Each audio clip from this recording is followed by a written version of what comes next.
Welcome back to the Closed Mic Podcast. I'm your host, Big Bro Chris. I have my lovely guest with me, Jackie Monahan. Hi. Jackie, how you doing today? I'm fantastic. Great. How are you? I'm doing pretty good. I got like 3 cups of coffee in me. Ooh. So I am wired. Amazing. Yeah. Coffee is good. Coffee is very good.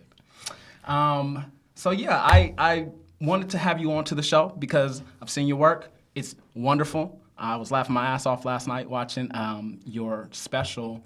It's not Loose Lips. It is... These Lips. It's These Lips. Yeah. These Lips. Very funny. You can check that out on, I believe, Amazon. Yes. Amazon. Why don't you tell us a little bit about yourself? Where'd you grow up? I was born outside of New York, but I grew up in Rhode Island. Okay. And then I moved back to New York as an adult. So you are an East Coast gal. Yes, very much. But now I live in LA. Okay. And how long have you been living in LA now? 10 years. 10 years. Okay. That's a milestone number. Yes. Okay. I feel very California now. Good. How long did it take for you to kind of adjust? I kind of adjusted too fast. Yeah? Yeah. Well, my best friend lives here. Okay. All right. So we went to high school together, and we were voted funniest boy and girl. Catholic high school. Oh, interesting. Woo, Yeah. woo. Catholic school in the house. Catholic school in the house. You grew up on the East Coast, made the move out here about 10 years ago. Yes. How exactly was that adjustment? It was good because my best friend lives here. Okay. But it was an adjustment not having public transportation and driving in the car all the time. Yeah. And dealing with traffic. But I love having my own car too, so that's nice. Yeah. I bet you get a little more independence out here. Mm-hmm. Whether that's a net positive or net negative. Yes. I guess that's to each individual. Yes. I know that people say Californians or LA, Southern Californians specifically, are a little more closed off to the world because you can drive wherever you want to without having 30 other people kind of rubbing up against you like you would in a subway. Right, yes. Or like guys would be like, you'd be sitting down and guys would just like, it would be like this. Yeah. I mean, hey, it'd be like, don't face me, please. It's a great way to meet people, I'd say. Yeah, for sure. I did have fun on the subway, though, yeah. Nice. And so did you grow up with any siblings at all? No, only child. Yeah. How was that? I think there are pros and cons of both. Yeah. And, yeah, I had really close friends, so Okay. that was nice. That balanced things out a little bit. But my parents were alcoholics, Okay. so it was kind of, they say that when you're an only child, you aren't in a family, you're basically living with a couple. Oh, interesting. And that's what it felt like. I was living with this insane couple. Yeah, in hindsight, that checks out? Yeah. Yeah. Who would you say was the funniest person that you knew growing up around? Interesting. My dad, everybody said he was funny. Yeah. But I always thought I was funnier. Okay. And his idea of making people laugh was making fun of people. Okay. And I always thought that was lame. Yeah. So I would do like just crazy things. Like Okay. I would torture my mom, and I would hear her telling people the stuff that I did, and they would be like, they would die laughing, and then they would be like, she's a comedian. Mm-hmm. And I didn't even know what that meant. Mm-hmm. I was little. I was like 4. Yeah. I'm like, comedian, what is that? And then, it was very young in me. At a very young age, it was like, you're a comedian. Yeah. And so you kind of followed that path growing up? You always considered yourself the funny person in the classroom or in the schoolyard? Yeah, my friends in high school were really cool. Yeah. And they were like, Jackie, please, can you like try to be cool? But I couldn't. Like I would spontaneously combust. Like I had to do funny things. You were fucking up the vibe. Yeah, I really was. I couldn't help it. Hey, Yeah. Somebody needs to be the comic relief. Yeah. That's important. Yeah, for sure. Yeah. But that's why stand-up was just like, I have an outlet to put all that So then I could like get along in life a little easier because I'm not trying to be funny all the time. Yeah. Yeah. And it wasn't like I was ever trying to make other people laugh. I was always trying to make myself laugh. And when I started stand-up, somebody said to me, I'm like, oh, I'm just going to make myself laugh. And when I started stand-up, people were like, Jackie, that's not how it goes. Like, you got to make the audience laugh. And I was like, I don't want to do it then. Like, I want to make myself laugh. Yeah. And do you feel like you still have that approach to your material? Like you really just aim to make yourself laugh first and foremost? I really do. And it usually plays out well? Because I'm not going to, like, I'll just phone it in if I'm not making myself laugh. But I have learned that I do have to explain things more. Which is, it's taking some getting used to. So, because I just want people to get what I'm saying. That makes sense. Yeah. Yeah. That's a So pretty it's a important happy part. medium. It's a compromise. Yeah, totally. Yeah. Do you remember your very first set? I do. Okay. It was at Ha Comedy Club in New York. Okay. Yeah. And how'd it go? It was great. Yeah? It's not that it was great, but I was hooked from that very first From the set. very first time on stage? Yeah, everybody said I was funny and good. gave me information on other open mics to go to, and I was hooked. Nice. Want to hear one of my first jokes? I do. That was the next question, so yeah. Oh, good. And, but I do it now only at Easter. Okay, all right. Okay.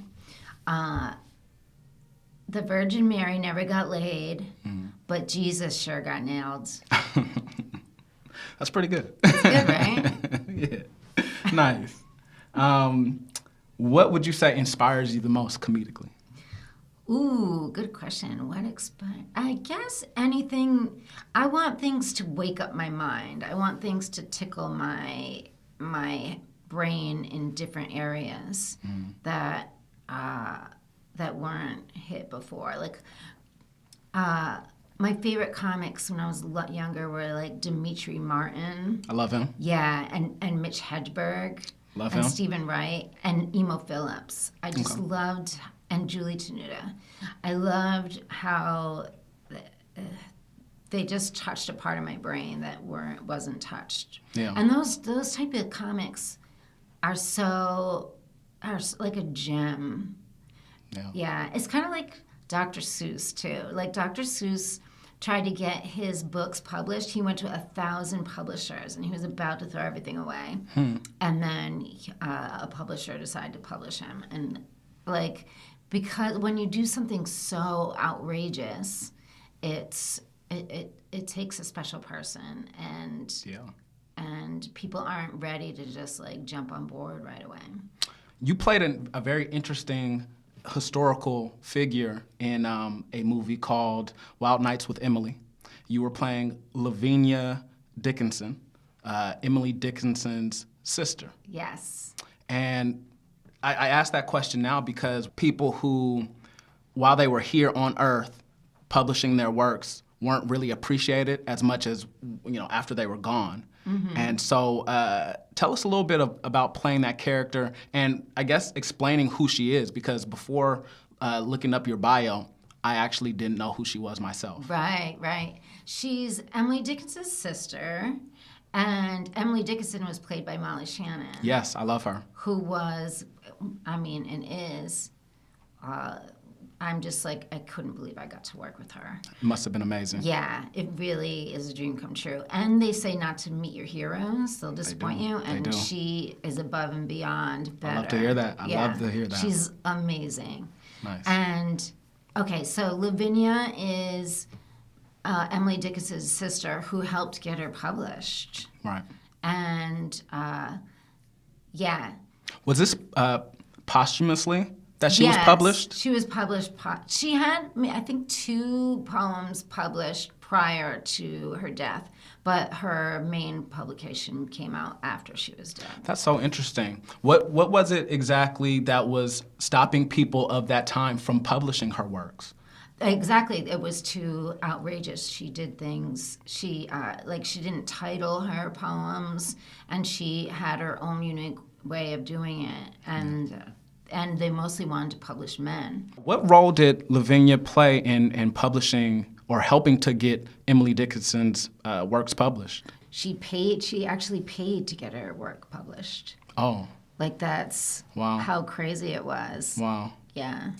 If in any way, how does that kind of inspire what you do in terms of being an artist and I guess getting all this stuff that's in your head out in whatever form it takes, whether it's on the stage or on the screen? Does it inspire you in any way? Definitely. It totally inspires me. But I feel like it makes me grateful that we have so much right now to get our stuff out. Like, even just from when I started comedy to now, like, there's so many avenues that we can use to get our comedy out. And that is something that is important to me, where, like, if I don't produce something for a while, like, I get crazy in my head. Yeah. I have to, like, put something out. And the fact that there's so many different things that we can use now is really heavenly. And how easy it is to edit now. Yeah. Like, everything is just so much easier. Yeah. Yeah. So, yeah, it's really important. And it just makes me think as well, like, how many things... like, I have a friend who passed away who... We made a lot of films together, and he never edited them together. We used to fight all the time because I'd be like, when are you going to edit that stuff together? And he just, like, wanted to film all the time and never do the work. And he ended up passing away, and I was like to his family, like, can I have his footage? Yeah, for sure. But they wouldn't give it to me. Oh, no. I know. I'm so mad. They were so funny. Maybe you can revisit it at some point Yeah, once they've had time to process, possibly. I feel like at some point they'll be like, I don't know. Who knows? I have to kind of just let it go. Yeah. But it makes me think, like, because he was really funny too, and that Yeah. stuff's never going to be out. Right. Like, I tried. I guess I have to be more like Lavinia. For sure. Pay them. Maybe I need to pay Yeah. them. Something, that can help to kind of just keep his name and legacy and his memory alive. Right. For so many people. I did put some of the videos that we did up. Nice. But yeah, but anyway, so if Lavinia didn't have that persistence, Emily Dickinson's stuff might not have ever come out. Yeah. And so I just wonder how many other people were wildly talented and their stuff didn't come out. There's another, an author, oh gosh, I can't think of his name, but the book is, Confederacy of Dunces. Dunces? And he died, and his mom got his work out. Nice. It's a really funny book. Nice. Yeah. But yeah, so it's just really important to. Oh, I know what I was going to say. That they made her sound like a recluse to get people to not want to get women to not want to be artists. To be like, for you to be an artist, you have to be a recluse that has no life. When she really did have a life. So that's what the movie's all about, that she really did have a life. She wasn't a recluse, to encourage women to write. Kind of step outside of the box that society was placing them in. Yeah. Yeah, for sure. One quote that I'd heard years ago, and it stuck with me ever since, was one of the richest places on earth is the graveyard. Ooh. Because in each one of those souls that lay beneath the ground, there's so much treasure that never got out. Ooh, that's beautiful. Because of introversion or skepticism about their own value, etc. Right. So I try to remember that, because it's important for us to kind of get that creativity out. Absolutely. Whether people believe in it or not, because I believe a in lot it. of times it's just a matter of time before people are kind of on the page that you were on the whole time. Yeah, I believe it. I've had like ideas, and I believe that if you don't act on the ideas, it'll come to somebody else. Yeah, famously Michael Jackson, from what I've heard from interviews, he had the same thing going on where he would like hit up Quincy Jones like at 4 a.m. It's like, we got to get this on tape right now. And Quincy's like, why? What's the big rush? We can get it in the morning.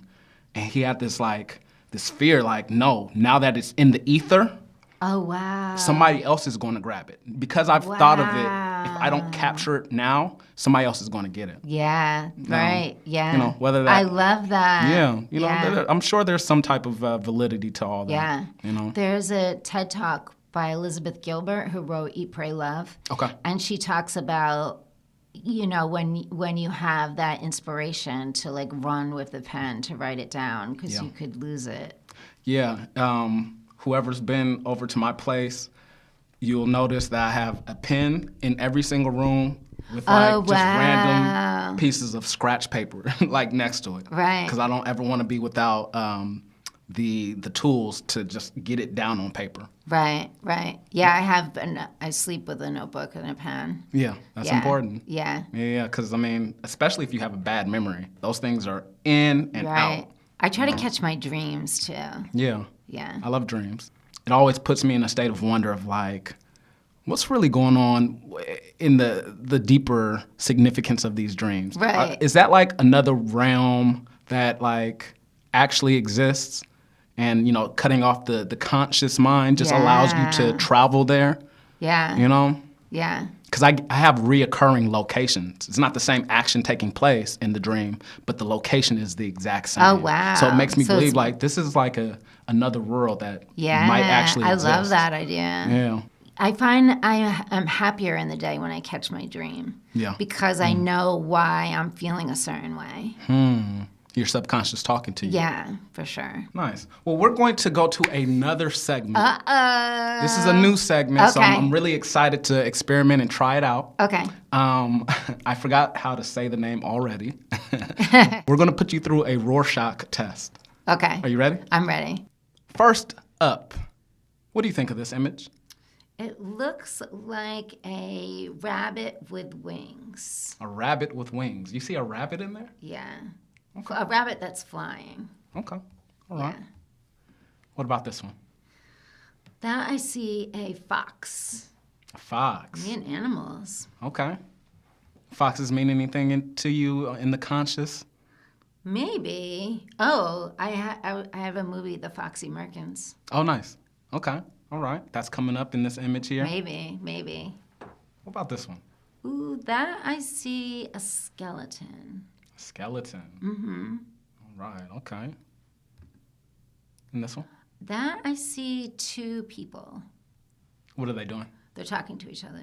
Is it a good conversation or bad? Yeah, it's a good conversation. Okay. And this?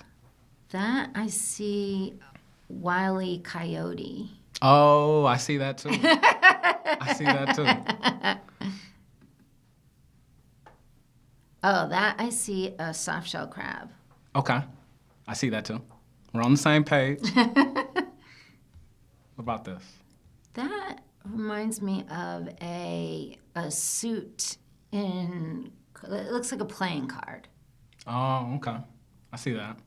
See, to me, that looks like a family crest of some sort. I could see that too. That's what's coming out to me. Yeah.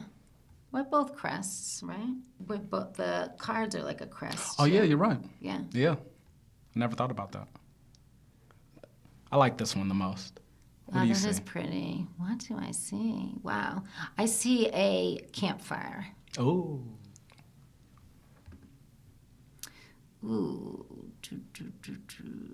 I don't know why.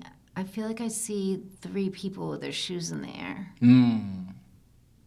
They're on like a totem. Three people on a totem I see it. with their shoes in the air. I see it.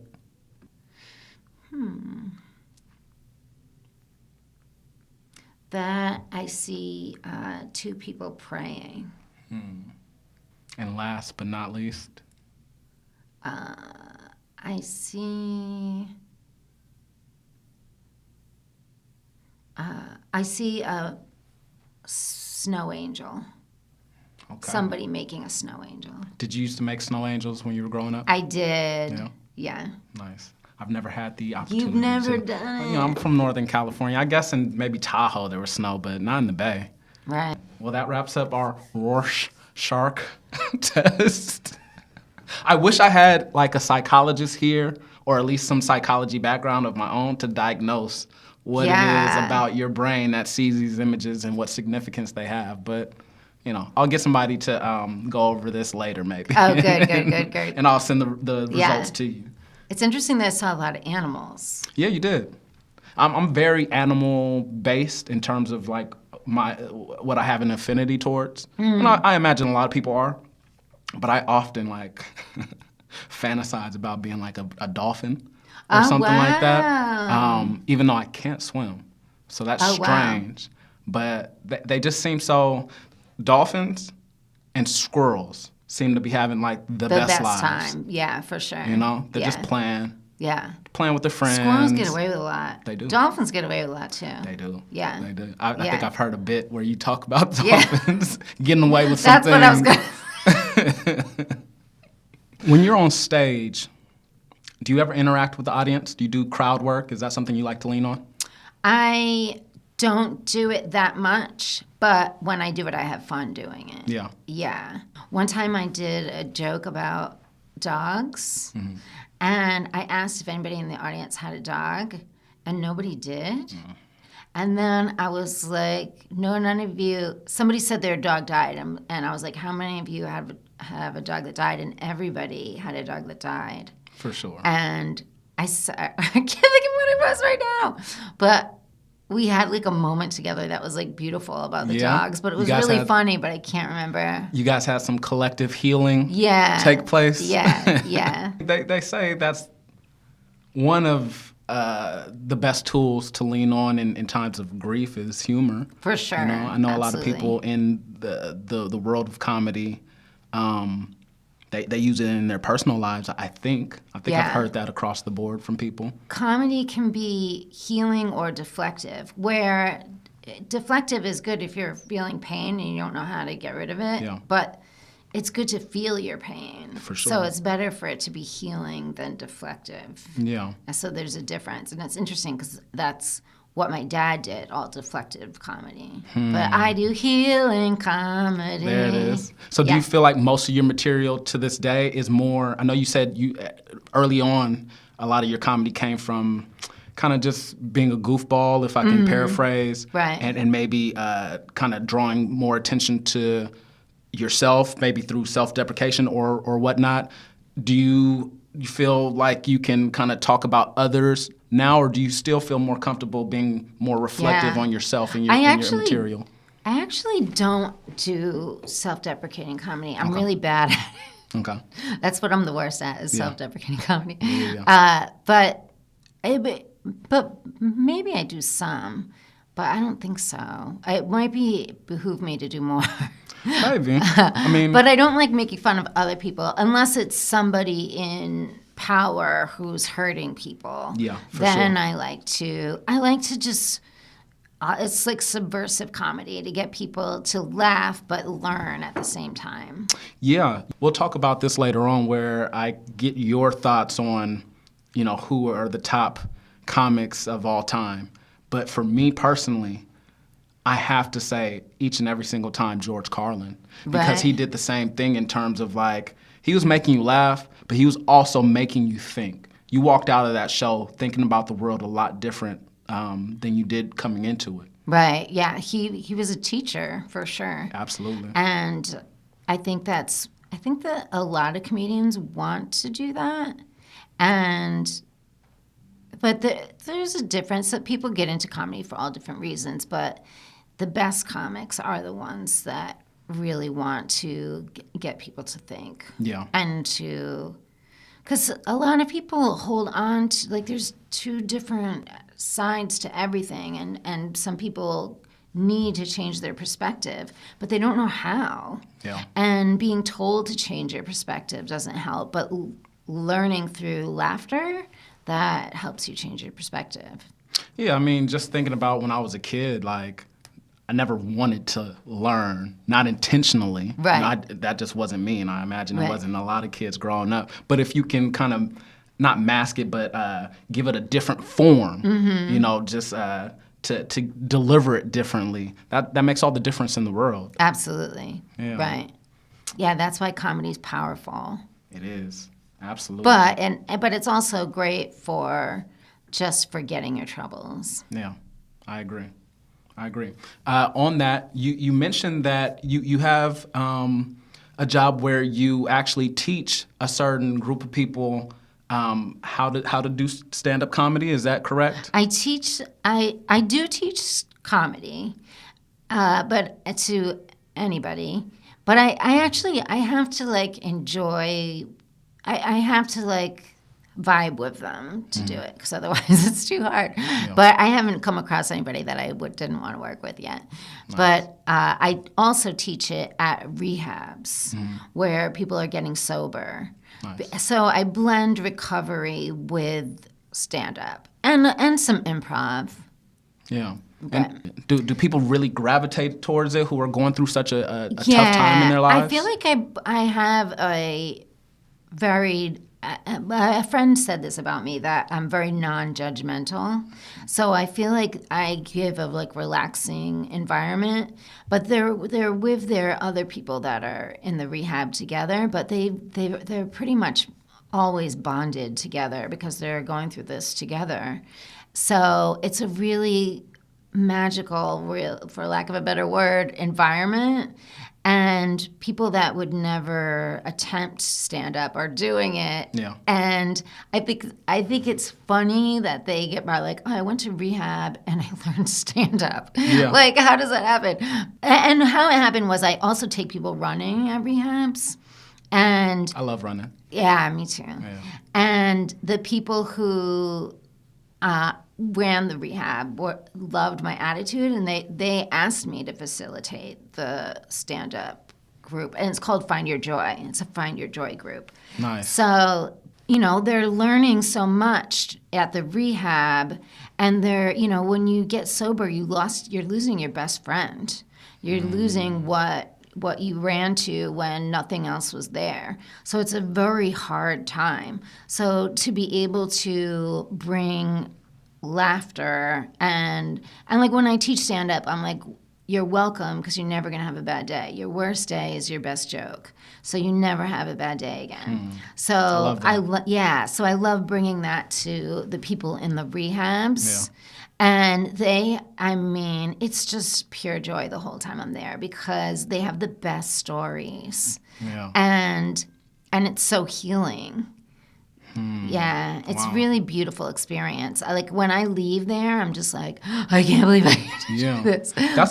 That's a super special type of thing. It sounds like, Yeah. I've never heard of anything quite like that before. We kind of just made it up. Just from the sound of it, I know it's making an impact on people. Yeah, it really does. Yeah, the woman that I work for, she called me up and said that, it's transforming people. That's awesome. Yeah, it's really great. I love it. Nice. Mm-hmm. So that's going to take us into our second segment of the day. We're going to play either or. Very simple. I'm going to give you two options. What if I'm just like Fox? Okay. Try to play within the confines of the rules, Miss Jackie. Hot dogs or hamburgers? Hamburgers. Ice cream or yogurt? Ice cream. Hot or cold? Hot. Jack or Jill? Jack. Why? My name's Jackie. Oh. Makes sense. Love or hate? Love. Coffee or tea? Coffee. Why? Because I love coffee. Yeah? Yeah. Now, tea apparently has caffeine in it too, but I never feel it. I never feel it, and I'm sober. Yeah. And one time I tried to quit drinking, and I was like on my high horse, and I was like, I'm gonna quit coffee too. And that day I drank tea, and I just like hated it so much I drank that night. Yeah. Like that's how bad. That's how I'm like coffee all the way. Yeah. And I had a therapist tell me that I should quit coffee, and I I was never so mad. New therapist? Yeah, I would definitely have a new therapist. I never went back. Good. Tea. Coffee is everything. Nice. Yeah. Right. Peanut butter or jelly? Peanut butter. Cats or dogs? Dogs. Marilyn Monroe or Jackie Kennedy? Shit. Jackie Kennedy. Yeah? Same thing, Jackie. Okay. Right. North or south? Ooh, north. Why? Because I'm from the north. Okay. All right. East or west? Ooh, shit. I'm going to say west. Why? 'Cause I just like the spirituality in the West. Okay. You feel like the West Coast is a little more grounded. Yes. Okay. We have a Yeah. little more chi out here. Yes. Okay. Yeah, I really do. Okay. All right. But I'm glad that I have my East Coast Okay. roots. You can always lean back on it if you need to. Absolutely. Because I think that if I was on the West Coast first, my head would be in the clouds. I see. Yeah, but what are you trying to say about us West Coasters? No, but I love it. I'm saying me Okay. personally. I gravitate to it so much that I wouldn't have roots. I understand. Yeah. I understand. Where most people, I actually went to, I don't know how much I believe in psychics, but the psychic said that I'm like more in other realms than most people. Mm-hmm. I don't know how to explain it, but it's like I'm high all the time when I don't smoke pot. Yeah. Like I really can go, Chris Rock actually said, how we're the opposite, comics are the opposite of ignorance is bliss. We see everything. And so it's not bliss. That's why we have to make jokes about it, because we see so much. Interesting. And because I see so much, I really have to like go to, spiritual's not the word, but just like a different, I have to like maybe like kind of an out of body a little bit type thing. You're not fully. I don't want to say I don't disassociate, but I just have to go. I'm just not in the world. I'm not in the collective as much as other people. Like, Gotcha. I'm more maybe more closer to a higher power. Yeah. Than in. That's definitely a spiritual type thing. Yeah. You I'm own very. it. I'm very, very spiritual. Own it. I'm like this close with my higher power. Yeah. I've had people say that are annoyed by me that I should have a sitcom with like me against my higher power. And we're just like. That's funny. Yeah. People get annoyed by how close I am to my higher power. I think that's a beautiful thing. Where in New York, they're not that into it. That's totally like faux pas. Yeah, they're not into it. So I love it here. Yeah, for sure. I can imagine. Yeah, we're full of people on that same level out here. But not knowing the New York cynicism, I would be so full of it. But I'm grounded in that cynicism. But I don't adopt the cynicism. Well, I mean, that's a good thing to have balance between two I understand extremes. it. I understand it. Yeah, absolutely. Nice. High or low? High or low? High. Would you rather read the book or see the movie? Ooh, read the book. Okay. Oh, okay. I want to say audio. Okay, audio book? That's fine. That's fine. Chess or checkers? Chess. You're I don't know if aficionado is the word, but you're an enthusiast, a chess enthusiast. Yes. We have to play a game. I play it all the time. Let's play. Nice. King or queen? King. Yeah? Yeah. Okay. Even though the queen can do all the things. I did not see you going that way. Yeah. Okay. Beer or wine? You're sober. Well, it was wine for sure. Okay. Wah. Day or night? Ooh, gosh, man. This is just showing how much I've changed today. Oh my God. You used to be a night owl? I was such a night owl. Yeah. I can't believe it. Growth. That's called growth. Wow, I can't believe it. Maybe. Or I don't know if it's an expression of growth on your end, but the process. Yeah. You know, the old me's clinging onto that night owl, but I'm not. But New Year's, New Year's, I had a show at Flappers, and Nice. I had 2 shows, so I got Nice. to be there for New Year's. Yeah, Awesome. It was nice. I'm a night owl. Yeah. So I've always been. Yeah. You might change. It's when my creativity kind of just kicks in. That's what it did for me too, but now I force myself to get up early. Well, I get up and run, so it's my job in the day. Nice. Yeah. I love it. How many miles do you usually run, like on a typical run? God. 4 or 5. Do you really? Yeah, but I'm training for a half marathon. Okay, that makes sense then. Yeah. Nice. Good luck on that. Thank you. I did a half marathon You did? maybe about 10 years ago, close to 10 years ago. Wow. And are you still running? No, not as much. I'm trying to be mindful of like just my body and my joints, my feet and all Yeah. that. And I feel like it's gonna catch up with me if I kept on the same pace as I was. Yeah. You know, I'm not like super I don't have a runner's body, you know, so like I just feel like I'm doing myself some damage long term if I keep doing it. Now I get on the treadmill and still do like a mile. Yeah. You know, whenever I'm in the gym, Yeah. I get on the bike and stuff like that. I wish I can get to a pool just where it's like less impact on my joints Yeah. and everything. But I love the runner's high. Yeah. You know, there's nothing like it. There's nothing like it. Nothing like it. Yeah, it is pretty great. Yeah. You know how you can get it kind of? Breath work. Have you ever done breath work? Like Kundalini?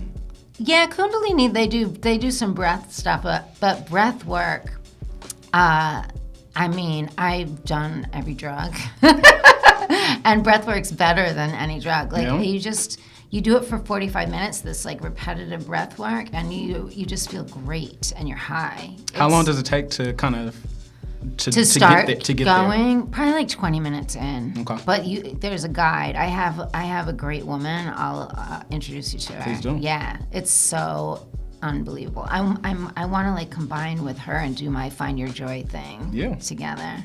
The more people, the more Healing. Experts from their given fields, the more healing. But the breath work, I just like, it's unbelievable. Yeah. Nice. It's euphoria, for sure. Yeah, that's And it's all runner's high, natural. for sure. Yeah, it's just like the runner's high. Yeah, I was listening to a comic the other day. I can't think of who it was, but they were just saying like, we do all types of things to like access those chemicals in our brain. And our brain, in a certain perspective, is kind of like an asshole because they got the goods. It's just a matter of like getting the brain to give it to us. Yeah. You know? Yeah. Without leaning on certain substances and whatnot. Yeah, yeah. You know? Yeah.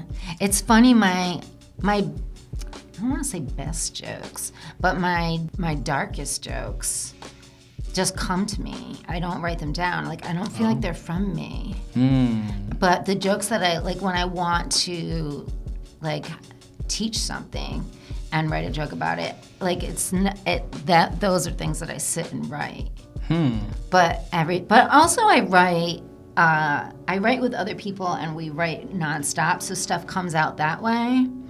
That's spontaneous, but my best jokes come spontaneous, and it's just not from me. In the moment as you're on stage, or you're talking about like... On stage and off stage, yeah. Nice.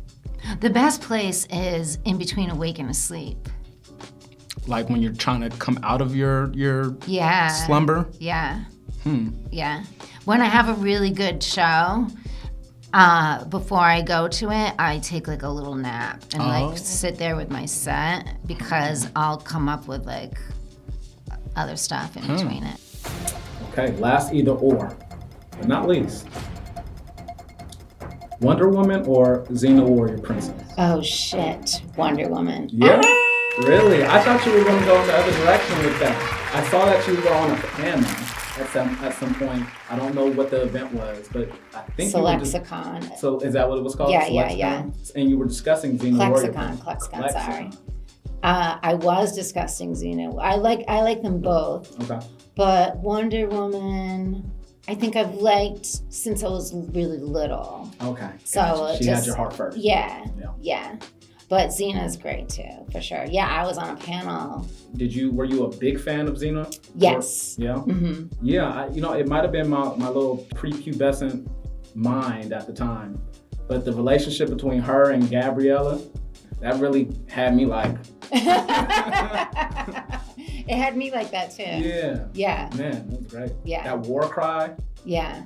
Can't beat it. You can't beat it. Yeah, they should have them come back and be together. Yeah, I mean, I don't know where Lucy Lawless is in her career at this point. I don't know if she's like still active, but if she was to come back, that would be amazing. Yeah, like come on. Even if they were to maybe get a different actress to do it, that series, I think that franchise has legs. It was great. What's one of your favorite rooms to perform in? Ooh, I love the Comedy Store. Okay. Which room? I love the main room. Okay. It's I've had like my best sets ever and best moments there. Awesome. Yeah. Nice. Nice. What's your biggest strength as a comedian? Ooh, I say my timing. Nice. Okay. You have rhythm. I do. Good rhythm. Okay. What's something that you would add to your game if you could pick any type of element that you don't currently have? Great question. Probably more crowd work. Okay. Crowd work. A little more audience engagement. Yeah. Okay. Do you do any accents at all? Not for nothing, but I do a little bit of East Coast accents. See, Yeah. I associate that specifically with like New Jersey. Right. But could that just be synonymous with East Coast in general? Right. Yeah. Mm-hmm. Nice. Use guys. You just have to add an S to everything. Yeah. I wish I could do an Irish one. I can do it when I hear somebody Irish. I can copy it, but I can't. If I try to do it, it just sounds Australian. And are you Irish? I am Irish. Not from Ireland, but my grandparents are from Ireland. So it's in you. It's in me, yeah. You just gotta tap but if you into it. talk to people from Ireland, they're like, no. Yeah. Oh, like them hearing you. Yeah. I thought you meant the other way around. Like hearing people straight from Ireland, it is hard to decipher. Right. Like it's a thick accent. It's thick. Yeah. Scotland's almost worse. I would agree. Yeah. Random fact. One of my favorite characters on TV is Groundskeeper Willie. What's that? That's from The Simpsons. Oh, really? And he has this big, thick Scottish accent. You don't know what the hell he's talking about with all his references and stuff, but it's hilarious. Who's a comic that you have yet to meet that you really want to one day? Ooh, I guess Sarah Silverman. Sarah Silverman? Yeah. She's awesome. Yeah, she's great.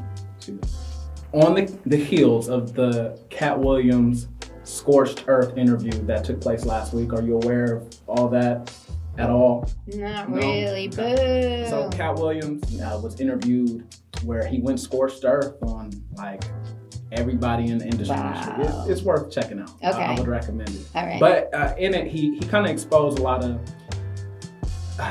his grievances about other comics. Do you feel like there is kind of a general air of animosity between comics in the comedy world, whether it be rooted in maybe just competition or maybe just pure dislike for one another? It's interesting. I've always gotten along with other comics, but my best friend, he was, I do acting too, but he was more into acting than I ever was. And he was when he started going around with me to different comedy clubs and knowing what friends I have, like he's met all my comedy friends. Yeah. And he's like, it's such actors are more there for each other and improv are more there for each other. Yeah. But stand-ups are very, very isolated. They're like their own island. Yeah. So just that in itself can facilitate more of a kind of cattiness. Yeah, maybe. A little bit. Yeah. That being said, do you want to take this opportunity to call out anybody and get some stuff off your chest? Oh gosh, no. Go ahead. No. On closed mic, you can be yourself and express it. And I got your back. I know, but I can't. Want me to tell you why? Okay. Because in my life, people have done things to me, and I've not done anything back, and the universe has gotten them way worse than I could ever get them. Yeah. So I keep my mouth shut, and it's weird. A voice says to me don't say anything, say anything, and the universe just really nails that. Well, yeah. I mean, piggybacking off of what you were saying earlier about spirituality and being really tapped into a higher power. For one, harnessing or really, I guess, holding on to that type of energy in general, I think it's self-defeating. You know, you spend so much energy focused on one person. Right. Meanwhile, they're living their best life, and meanwhile, you're kind of being destroyed from the inside, from that bad energy. Right. You know? Right. So, yeah, it's what is it? Taking poison to have somebody else die? It's like taking poison to kind of spite somebody else. Meanwhile, you're the one that's dying slowly. Yeah. So I try to love everybody. I think that's a great take. Yeah. Nice. What's the one thing that you would give as advice to a comic that's just starting out? To enjoy every step of the way, but it's hard to hear it because a comic said that to me when I was first starting, that the comic was this time is the best time. And I just was she doesn't know, and in my head, I didn't say that, but But now, in retrospect, like those times, I would just be more in the moment. Be in the moment. Be present. Be in the moment all the time. As a comic, it's hard to not just keep being like on to the next thing. Yeah. Because you want to be on to the next thing. If you just keep, you know, you can have a great show, but it doesn't matter. There's going to be another show and you got to bring it again. So you can celebrate the good show, but not for long. But it's also, that helps when you don't like celebrate so much on one show, because it helps when you don't have a good show. Yeah, right. You have to kind of have a short memory in this field. Yeah. For sure. But so staying in the moment helps with that. Yeah. Yeah. All right. So our last segment of the evening is going to be picking your squad. Squadding up. I have in front of me a list of different comics. There's no way to include everybody that deserves to be in this pool. Right. But I think kind of narrowing the selection down challenges you a little more than just listing your favorite comics. Yeah. Of all the people on this list, who are you squadding up with? Who's your Want squad? to know who I know the most on here is Wanda Sykes. Wanda Sykes? Yeah, she's So great. She's one of your five? She's awesome. Okay. Yeah. I love Wanda I've met her a Sykes. bunch of times. Really? Yeah. Nice. And she loved one of my jokes, one of my Trump jokes. Okay. And she said that nobody else could get away with it. And she said it was the best Trump joke. Nice. Yeah. All yeah. right. So Wanda Sykes is on the list. She's number one Okay. for sure. Okay. Now, Dave Chappelle. Okay. He's on your squad. Yeah. Neil Brennan. Neil Brennan. Okay. They worked as a comedy duo for a long Yeah, time in the writer's room at They least. wrote I believe they both. Half-Baked. Yeah. Steve Martin. Steve Martin. Now, I don't know much about Steve Martin's act. You know, I just know that He's big crazy. back in the 70s, he's 80s. he's like what I was talking about earlier. Like he's just like out there and wakes up parts of your brain that you didn't know were there. Like some comics teach you, but other comics just wake up your brain. You're just like, what just happened? Yeah. So Steve Martin was like that. Okay. So that's 3. Wanda Sykes, I Dave need, Chappelle. I'm sorry, that's 4. Neil Brennan. So I and need one Steve more? Martin. You need one more. I'm gonna go with Fran Drescher. Okay. Now, I'm not aware if she even is a stand-up comic. I think she is. Is she? But, you know, she can be an honorable mention because She's great, funny. and She's funny. That show, I didn't watch it when it was out, but I've been watching it on repeats, and it's really well written, and she's really funny. Yeah. Yeah. That'd be worth going back and revisiting for myself as well. I remember it being on as a kid, and I watched it. I definitely enjoyed it, but as an adult, I'm sure I can appreciate it Yeah. even more now. Yeah. Yeah. Yeah. Something about that voice that Yeah. draws you in. Yeah. For sure. I feel like I laugh like her a little bit. Yeah. Yeah. God help us all. Yeah. I love her how she dresses too. Yeah. It's so fun. Definitely. Well, Jackie Monahan, thank you so much for coming on to the Close Thank Mic podcast. you. This has been really fun. For everybody out there, where can they follow you? Jackie Monahan on all social media. And I have 2 podcasts of my own. Okay. Superfan Super fan. and Majesty. And you can find those on all podcast platforms as well? Mm-hmm. Okay. Mm-hmm. But yeah, definitely the most, follow me on Instagram. For sure. All right. There you guys have it. Check her out on Instagram and all other platforms. Oh, my album, These Lips, get involved. That album is out now. Check it out. I listened to it the other night. Very funny. Thank you. Thank you. Thank you for coming. Thank you. We'll see you next time on The Closed Mic.